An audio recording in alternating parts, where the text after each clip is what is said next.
Hello and welcome to this bonus episode of Weight Loss 360 with Boots Online Doctor. This is the place where our experts get myth-busting and answer the questions everyone wants to know. I'm Helen Thorne, I'm a comedian, podcaster and author. And today Dr Anju Verma, GP and clinical lead for weight loss at Boots Online Doctor, is joining us to talk about where to start with setting a realistic weight loss goal and how much weight loss gives health benefits. Welcome, Anju. Hello, Helen. Thanks for having me. I'm really excited about this because this is the nuts and bolts. This is the getting to the crux of why weight loss is just so important for you and your health. Yeah. Now, Anju, what are we going to cover in today's bonus episode? We'll take a quick look at the medical benefits of losing weight, and then we'll help our listeners work out how much weight they need to lose to get these benefits and how to go about setting a goal. So let's really discuss the main health benefits of weight loss, because I think, it's really good for us to be well informed when we're making these big lifestyle choices. Certainly sitting here, medically thinking what my responsibility is, it's trying to help people reduce their risk of developing diseases, get better outcomes if they do have diseases. And these are the cardiovascular, the big ones, cardiovascular, heart attacks, strokes. We've got type 2 diabetes, we've got cancers. Even just some shocking statistics like knowing that women living with obesity are almost 13 times more likely to develop type 2 diabetes, and men 5 times more likely. So we can't leave this. We need to have these meaningful discussions about weight loss. So let's get down to it. How much should our listeners be thinking of losing to really get these, long-term health benefits?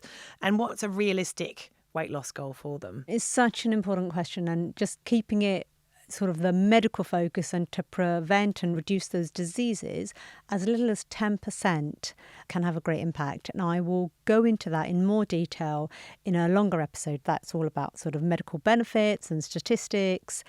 But briefly for today and for our listeners, we just spoke about those big diseases we want to improve on, but also just thinking about it in terms of, for the short term, how people might start seeing little changes in their body and feeling better or moving better. But equally, in the very short term, if they don't see a lot of change, it's not a problem. It's a journey and it's for the longer term with all the benefits that it brings. Slightly more medium term, thinking about having the headspace to make healthier choices. And I think that's really powerful. That's what it's about, because then that gives them the time and energy to make choices. The longer term, yes, I've said cancer and heart disease, but joint pains, improved energy levels, that better quality of life. So the catalyst to make positive change and keeping the weight off, in the long term is what we want to achieve. When you lose weight, and I've just found this myself, you have better quality sleep, you're less likely to snore and all those sort of things. There were incidental things, these health bonuses that you didn't even predict that you would receive just by even setting those small, achievable 10% sort of weight loss. I started off with 10%, and when I reached that gave me the confidence to lose that bit more and get down to my healthy weight range as well. But I think if I started off thinking, I've got to lose 30 kilos, it would have just been too much. And I think having those smaller weight loss goals, even half a stone or a stone at a time, feels more achievable, because otherwise you think, I can't do it and I'll give up. And thank you for sharing that with me, because I think in there what I've heard is something really magical about, although you started off thinking about losing weight, everything else it did for you, for things slotting into your life and putting that smile on your face and you walking taller and with more confidence. We don't see that measured, but it's that's important. Yeah, absolutely. So 10% is a really good and realistic way to start, or that sort of first goal. But what's the best way to track it or check that we're on track with our goal? Okay, if we look at, firstly, how much weight somebody would like to lose, and then follow this up with maybe setting the sort of goals that you alluded to when you were telling us about your journey. I'm going to use my imaginary person here, but of course it reflects people in all the studies, it reflects people that I encounter in my professional life. And they're starting off at 100 kilograms or 15.5 stone. The 10% for that person would be 10 kilograms or 1.5 stone. And so what then follows is, okay, so now I know, okay, that's how much I'm going to get the health benefits. Over what time frame do I need to do this? So we always recommend a steady approach to weight loss as much as possible, which is around about 0.5 to 1 kilogram a week or 1 to 2 pounds a week. If we just do the maths behind that, it's going to take around about 10 to 20 weeks, just keeping things really simple. And this is not to limit anybody's achievements or perhaps even longer term goals, but it's a starter. So it would be reasonable to say that a 10% weight loss will take around about 6 months. And I know some people might say, oh, that's really slow, but actually what it does is give you time to really put the energy into the other lifestyle changes that are needed to keep this weight off for the long term. And so I lost 30 kilos and that took me 18 months. So that's a realistic thing. I used to track my weight loss on an app or write it in my diary, and it's not linear. It's not a straight line. It'll go up and down. Christmas, big bump. Then January, sensible. So I think just to share with the listener, like there might be some weeks you lose 2 kilos, you're extra active, you're very focused on your diet, but then other weeks you won't lose anything. So just be mindful and kind to yourself with that as well. Absolutely. But it's just one foot in front of the other, and you will be able to maintain that goal weight if it's done slowly with those changes as well. Absolutely. I think that's really so key for the listener as well. It's not a very black and white kind of. It's not like playing a computer game. All or nothing. Yes, it's not that. Yeah. It's we're going to get there and life's going to happen as well. And that's the journey. What about goal setting? Because I think that can feel a bit overwhelming, because it's like, oh, what if I don't make that goal? People can be a bit afraid of setting goals as well. I hear you. I hear you. Yeah, absolutely. And I think there are some techniques and tips. And certainly we know time and again, studies have shown that actually setting a goal has better outcomes in terms of losing weight and successfully doing that. So it does form an important part of the behaviour change theory. I think for the listeners and for my patients, I want them to remain motivated and to see their progress. And you mentioned tracking progress wherever people are writing these things down or inputting it into an app or something.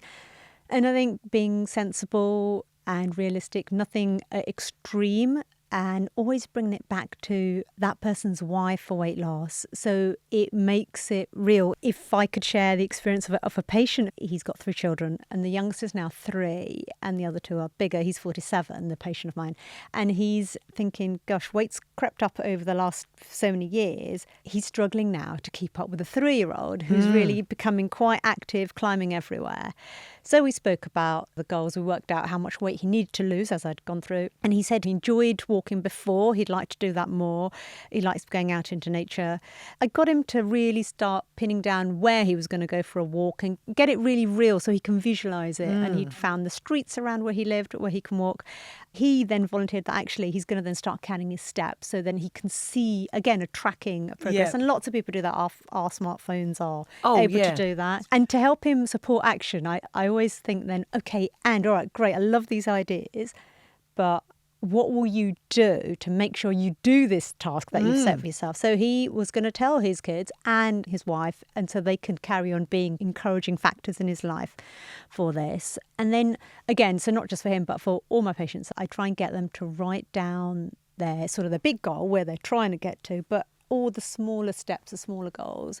So maybe 2 or 3 of them, have them somewhere where they can get to them quite easily and remind themselves repeatedly about their why and how they're going to get there, and that element of realism. Yeah, I think you need to have those little micro wins, the micro goals, and they don't have to be, I just found personally, about the number on the scales. It can just be about sleep or reducing stress, because stress is a terrible thing for our weight loss, the whole fight or flight thing as well. So I found like having other goals not related just to the scales was really beneficial as well, especially in those plateau stages where it wasn't moving at all. Oh, these micro wins, it's understated. Nobody talks about it. So I had a patient who was telling me about a friend of hers who'd written a book and she was desperate to go to the book launch. And so we'd started this weight loss journey many months before. And actually, not much weight had changed, but her whole mindset had changed, her mood had changed.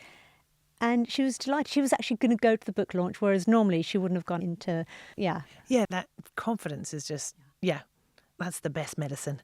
Now, we were talking about how our weight loss journey and this whole wellness journey is not linear, but we are going to get periods where we get stuck. And it's hard to stay motivated. What advice would you give to people who maybe, as we were saying, plateau with their weight loss as well? That is the phrase that sort of medically we use, the plateaus, where weight loss will stall, it will slow down, it might stop for a little while. And I think it's really crucial to know that this is really normal. It's like your journey on the road. If you're going along, there's going to be a traffic light. It's going to be red for a little while. You're going to you're just going to do that. And it's really important, actually, because it gives the body, but more crucially, the mind, time to catch up with the newer you, where you are at that time. The mind wants to protect us. It needs to know that something dangerous isn't happening. And then it'll say, oh, okay, things are good. Let's carry on. So you're going to expect these bumps. It will happen because that is normal. But what's going to help you get through them is thinking back to your goals and your why. And the reassessment. It might be that you've reached a goal, right? So it might be that you need to make a new goal now. Things are in flux, and that's a good thing. And it's really helpful to remember this because it's being kind to the self.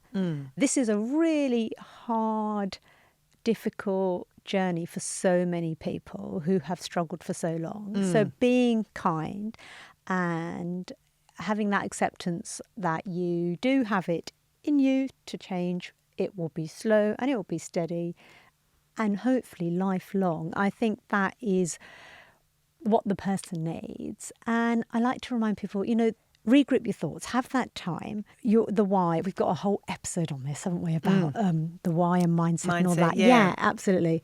Thinking again about the relationship with food, the nutrition, and thinking, for me, I always get people to go away with the thought of eating with a purpose. When you've lost that little bit of weight, you get a chance to catch your breath. You can make those better decisions for yourself. And it isn't about restriction. It isn't about being miserable. It's about actually adding something to your life. Absolutely. Thank you so much for this bonus episode. It has been short, but we have learned so much. And I think it's re-motivated me and reminded me about these important things, about holding on to your why, about why you're doing it, because it's a lifelong thing as well. You want to be healthy and active. I just think it's so good to know that even losing a small amount of weight can have such a big and lasting impact on your health. Also, I think calculating your weight goals and having those short wins has also been a really useful tip for people, because I think sometimes it just feels too big and too overwhelming when you feel like, I'll only be happy when I reach this goal, which is not true. You can have weekly, daily wins on this journey. Thank you so much, Anju. It was great to hear all your advice and knowledge, but also hearing those personal stories of your patients as well. So thank you for sharing. Oh, thanks, Helen. It's been really nice sitting here speaking with you today. Thank you. Thank you so much. Weight Loss 360 is a Fresh Air production with Boots Online Doctor. The producer is Ollie Seymour. Thanks for listening, everyone. We're here to cheer you on, so remember to follow Weight Loss 360 wherever you listen to your podcasts. Next week, we'll be getting into the fundamentals of food. It's an important one to start exploring and filled with really useful takeaways, so tune in. Make sure you also check out Boots' online Doctor Weight Loss service for a whole load of other amazing advice and free resources, including a weekly live webinar where our experts can answer your questions. The information shared here is evidence-based to help you achieve and maintain weight loss. However, if you have any health concerns or questions, please consult your GP before making any changes to your lifestyle or diet. Remember, every small change is a big step towards a healthier, happier you.